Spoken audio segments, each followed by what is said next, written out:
ನಮಸ್ಕಾರ ಸ್ನೇಹಿತರೆ. ಲೈನ್ ಮೇಲೆ ಒಂದು ಗಾಡಿ ಪಂಚರ್ ಆಗಿದೆ. ಪಂಚರ್ ಅನ್ನಲಿಕ್ಕೆ ಏನಂದರೆ ಟೈರ್ ಹೊಡೆದೋಗಿದೆ ಪೂರವ್ರಿಗೆ. ಒಬ್ಬರಿಗೆ ಜಾಕು ಹಸ್ಲಿಕ್ಕೆ ಇದಾಗಲಿಲ್ಲ, ಜಾಕಿ ಕಚ್ಚಿದ್ದೇವೆ. ಅವ್ರ ಜಾಕ್ ಹೊಸ ಜಾಕ್ ಕೆಟ್ಟೋಗಿದೆ. ಪೂರ ಟೈರ್ ನೋಡಿ ಈ ಥರ ಹೊಡೆದೋಗಿದೆ. ಇನ್ನು ಅವ್ರಿಗೆ ಸ್ಟೆಪ್ನಿ ಕೊಡೋಣ. ಸ್ನೇಹಿತರೆ, ಮತ್ತೆ ಕೆಲಸ ಮಾಡಿದ್ದೀನಿ ಅವ್ರದ್ದು.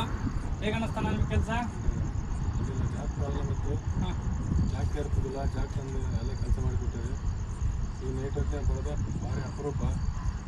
ಇಲ್ಲ ಅಣ್ಣ, ನಿಮಗೋಸ್ಕರನೇ ಮಾಡಿದ್ದು ನಾವು. ಆದರೆ ಜಾಕು ಇವ್ರದ್ದು ಪೂರ ಜಾಕ್ ಏನಿದೆಲ್ಲ ಹೊಸ ಜಾಕ್ ತಂದಿದ್ದೀರ, ಪೂರ ಡೆಡ್ ಆಗಿದೆ ಜಾಕ್. ಮೂರು ಗಾಡಿ ಟೈರ್ ಹೊಡೆದಿತ್ತು. ಮತ್ತು ಅವ್ರು ಸ್ಟೆಪ್ನಿ ಹಾಕಿ ಎಲ್ಲ ರೆಡಿ ಮಾಡಿ ಅವ್ರು ಕಳಿಸ್ತಾ ಇದ್ದೀನಿ. ನೈಟ್ ಟೈಮಲ್ಲಿ ಕಾಲ್ ಮಾಡಿದ್ರು, ಹಾಗಾಗಿ ಬಂದು ಹೆಲ್ಪ್ ಮಾಡಿದ್ದೀವಿ ಅವರಿಗೆ. ಕೆಲಸ ಆಗಿದೆ. ಯಾಕಣ್ಣ ಏನು ಚೆನ್ನಾಗಿ ಅನ್ನಿಸ್ತಾ? ನೈಟ್ ಲೈನ್ ಓಡಾಡ್ತೀರಿ ಇಲ್ಲ ಇಲ್ಲ ಅಣ್ಣ, ನಿಮಗೋಸ್ಕರನೇ ಮಾಡಿದೆ ಅಂದರೆ ನಿಮ್ಮ ಕಷ್ಟಕ್ಕೆ ನಾವು ಬಂದೇ ಬರ್ತೀವಿ. ನಮ್ದು ಏನು ಸ್ವಲ್ಪ ಕೆಲಸ ಇದ್ರೂ ಸ್ವಲ್ಪ ಲೇಟ್ ಆದ್ರೂ ನಾವು ಹೇಳ್ಬಿಟ್ಟು ಬಂದು ನಿಮ್ಮ ಕೆಲಸ ಮಾಡಿ ಕೊಡ್ತೀವಿ. ಭಾರಿ ಅನುಕೂಲ.